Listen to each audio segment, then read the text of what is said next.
নমস্কার, ঠিক সন্ধ্যে 6টা নিউজ 18 বাংলায় জেলা থেকে সরাসরি নিয়ে আপনাদের সঙ্গে রয়েছে আমি তমশ্রী। শুরুতেই যে খবরের দিকে নজর রাখতেই হবে, জেলা পরিষদের সদস্য তৃণমূল নেতা, পেশায় শিক্ষক, নেতা শিক্ষকই বছরের পর বছর স্কুলে ক্লাস না করিয়েও বেতন পকেটে পুরেছেন।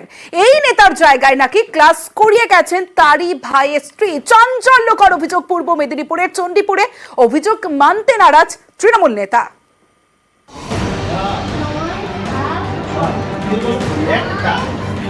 স্বপন প্রধান পূর্ব মেদিনীপুর জেলা পরিষদের তৃণমূল সদস্য, চণ্ডীপুর এলাকায় দাপুটে তৃণমূল নেতা হিসেবেই পরিচিত।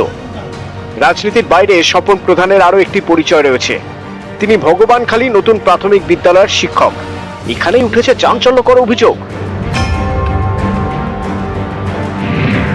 2014 থেকে ভগবানখালী নতুন প্রাথমিক বিদ্যালয়ের শিক্ষক স্বপন প্রধান। অভিযোগ 2019 সাল থেকে তিনি আর স্কুলে যেতেন না, কিন্তু মাসে মাসে মাইনে পেতেন। স্বপনের বদলে ক্লাস করাতেন তারই ভাইয়ের স্ত্রী অমিতা প্রধান। এ নিয়ে ভয় নাকি কেউ মুখ খোলেননি। সম্প্রতি প্রশাসনের কানে যায় বিষয়টি। স্বপনকে শোকজ করেন জেলা স্কুল পরিদর্শক। আমাদের এসআই সাহেব সেখানে এনকোয়ারি করে একটা রিপোর্ট উনি পাঠিয়েছেন।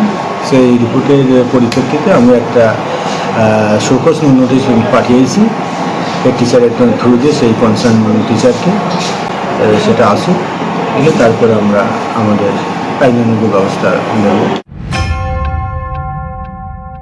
না, অভিযোগ সম্পূর্ণ ভিত্তিহীন। সে তো আমার খাতা বলবে, রেকর্ড বলবে। এবং আমি প্রতিনিয়ত ক্লাস করি জেলা পরিষদের মেম্বার হিসাবে। আমি 2023 সাল থেকে, তার আগে তো নয়। জুলাই 1 তারিখ থেকে হঠাৎ অসুস্থতা হওয়ার জন্য দিতে পারিনি। আমি বাই ফোনে বলে দিয়েছিলাম যে আমি অনুপস্থিত থাকবো, আমি আসতে পারছি না। তারপরে আমি যথারীতি মেডিকেল সার্টিফিকেট ওনাকে জমা দিয়েছি এবং তারপরে মেডিকেলের জন্য আমি অ্যাপ্লিকেশনও করে দিয়েছি। আমি আজকে পেলাম সেই শোকজ নোটিশটা, আজকে পেলাম। আমি যথাযথভাবে উত্তর দেবো। এর না, কোনো ড্যামি শিক্ষিকা এখানে আসতো না।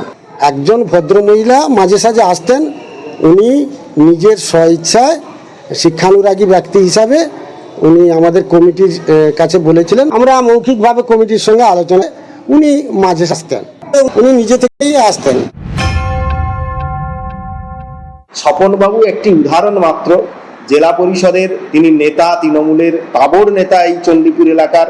তিনি একজন কাউকে রেখে দেবেন, এটাই স্বাভাবিক ঘটনা।